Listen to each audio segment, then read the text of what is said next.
팀은 기숙사로 돌아가 친구가 빌려준 새 게임을 얼른 해보고 싶어서 견딜 수가 없었다.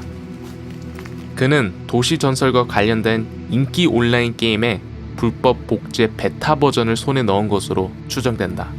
그는 최대한 빨리 보도로 스케이트를 타고 자신의 집으로 달려갔다. 게임 설치가 완료되고 팀은 오랫동안 기다려온 게임을 시작했다. 눈 깜짝할 사이에 6시간이 지나버렸다. 팀은 의자에서 움직이지 않았지만 몸이 점점 무거워지는 것을 느꼈다. 다음 날이 되었지만 팀은 더 많은 시간을 놀기 위해 수업을 빼먹기로 결정했다. 그의 게임 캐릭터는 빠르게 진행되어 이미 레벨 35가 되었다. 팀의 밑에 있는 의자가 부러졌을 때 마침내 일어나 스트레칭을 하며 심부름을 해야 할 때라고 결정했다. 팀은 바닥에 쓰러져 움직일 수가 없었다. 그는 셔츠가 온통 찢어져 있고 바지가 비정상적으로 조이는 것을 알아차렸다. 팀은 그의 게임 속 캐릭터처럼 몸이 좋아졌다. 그는 바닥에서 몸을 일으키려 했지만 일어날 수 없었다. 팀은 도움을 청하려고 소리쳤지만 그의 몸의 근육은 모두 다 부어버렸고 소리 지르기는커녕 숨쉬기조차 힘들어했다. 팀은 바닥에 누워 자신에게 무슨 일이 일어나고 있는지 궁금했다. 그는 어떻게 그렇게 빨리 몸이 커졌을까? 그가 하고 있었던 유일한 일은 게임이었을 뿐인데 그는 컴퓨터 화면을 힐끗 쳐다보았다. 게임 속 카메라는 그의 캐릭터를 줌인하고 있었다. 팀의 룸메이트는 그를 계속해서 찾고 있었다. 팀의 룸메이트가 문을 열고 온라인 게임 옆 땅에 떨어진 그의 시신을 발견할 때까지 며칠이 지났다. 그의 캐릭터는 비활동으로 인해 게임에서 쫓겨났었다. SCP 익스포스드에 오신 것을 환영합니다. 오늘은 온라인 롤플레잉 게임으로 알려진 안전한 대상인 896을 소개합니다. 시작하기 전에 알림벨과 좋아요 눌러주세요. 그래야 향후 SCP 이야기들을 놓치지 않고 시청하실 수 있습니다. SCP-896은 대중에게 월드 오브 워크래프트로 알려진 인기 있는 롤플레잉 게임입니다. 대중에게 판매되는 게임 버전에는 변칙적 효과가 포함되어 있지 않지만 앨런 애덤이 만든 오리지널 코드는 온라인 게임의 SCP로 분류를 보증하는 특징을 보여줍니다. 896은 일반적인 온라인 롤플레잉 게임과 같은 기능을 합니다. 플레이어는 여러 서버 중 하나에 로그인하여 사용자 정의 도구를 사용하여 자유롭게 캐릭터를 생성할 수 있습니다. 896의 효과는 플레이어가 생성자의 정확한 이름과 성을 공유하는 아바타를 생성할 때 발생합니다.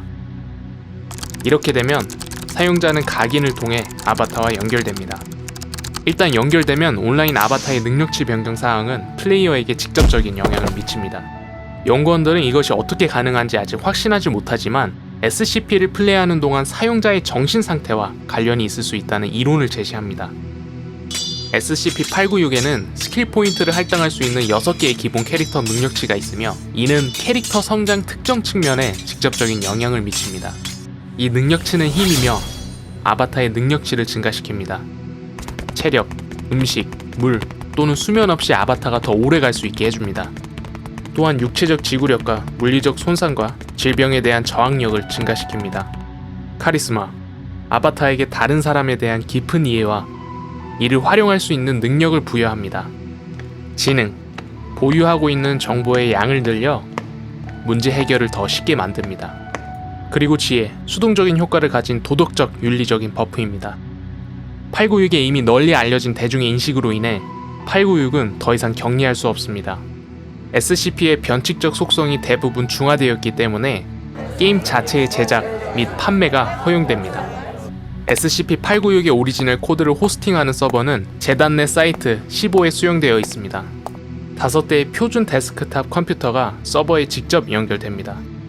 896은 절대로 인터넷이나 15의 어떤 네트워크에 연결되지 않습니다. 이것은 물리적 미디어를 통해서만 패치될 수 있습니다.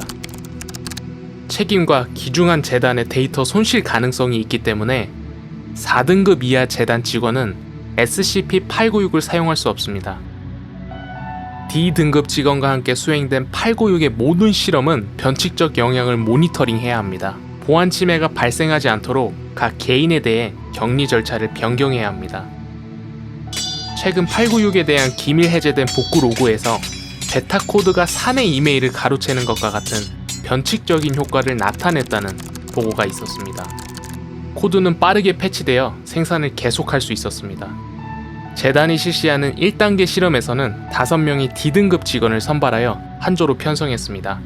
각 D등급의 직원들은 하나의 특정 능력치를 테스트하도록 설계된 그룹 내에서 역할이 하나씩 할당되었으며 다음과 같은 역할을 담당했습니다. D896-A 기사, 체력에 중점을 둔 캐릭터. D896-B 버서커, 힘에 중점을 둔 캐릭터. B896-C 성직자, 지혜에 중점을 둔 캐릭터. D896-D 워록, 지능에 중점을 둔 캐릭터. 그리고 D896-E 바드, 카리스마에 중점을 둔 캐릭터. 다음은 실험 중 메모한 내용들을 정리한 목록입니다. 실험조는 일주일 동안 게임을 플레이했습니다. 실험자들은 서로 잘 어울리며 SCP-896의 더 위험한 영역에서 마법 아이템을 찾기 시작했습니다. 기사는 러닝머신에서 2분 이상 전속력을 유지할 수 있었습니다.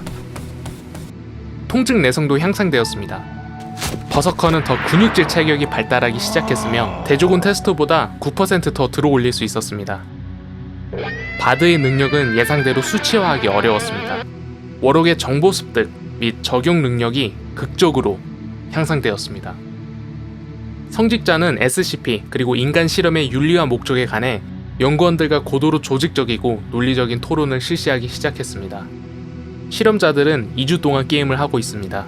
버서커는 키보드와 마우스를 지어 부러뜨렸습니다. 그는 강철로 만들어진 맞춤형 키보드와 마우스를 제공받았습니다. 모든 실험자들은 어떤 상황에서도 바드의 판단을 따르기 시작했고 바드의 필요나 아이템 사용 여부와 상관없이 그에게 모든 마법 아이템을 제공하기 시작했습니다. 그러나 신체적인 능력치에 중점을 둔 실험자의 IQ는 급락했습니다. 바드, 성직자 및 워록은 지난 2주 동안 에너지 수준을 크게 낮추고 근육량의 20%를 잃었습니다. 버서커와 기사는 누가 마법 아이템을 받아야 하는지에 대한 논쟁을 벌였고 논쟁은 격렬해졌습니다. 버서커는 보안에 의해 제압되기 전에 기사를 격리벽으로 던져버렸습니다. 기사는 콘크리트 벽에 심각한 손상을 입었음에도 불구하고 무사했습니다. 버서커는 테이저건으로 쉽게 제압했습니다. 그는 육체적으로 매우 강하지만 추가적인 강인함이나 지구력을 가지고 있지 않습니다. 기사는 반대의 경우입니다. 손상과 육체적 고통에 대한 저항력이 높지만 그는 그의 능력치 테스트보다 강하지 않습니다. 버서커는 규정 준수를 보장하기 위해 표준재단 충격고리를 장착했습니다. 바드는 오늘 종료되었고 재단 연구원 리덱티드는 테스트를 계속하기 위해 바드의 아바타를 선택했습니다. 3명의 실험자들은 규정 위반으로 인해 종료되었습니다. 테스트가 중단되었습니다. 오늘날 SCP-896은 변칙적 효과 없이 전 세계 수백만 명의 플레이어가 즐기고 있습니다. 이 SCP의 경우에 대해 어떻게 생각하시나요? 댓글로 알려주시고 향후 영상에서 보고 싶은 SCP를 알려주세요. 다음 주에 또 다른 새로운 사건으로 찾아뵙겠습니다. 시청해주셔서 감사합니다.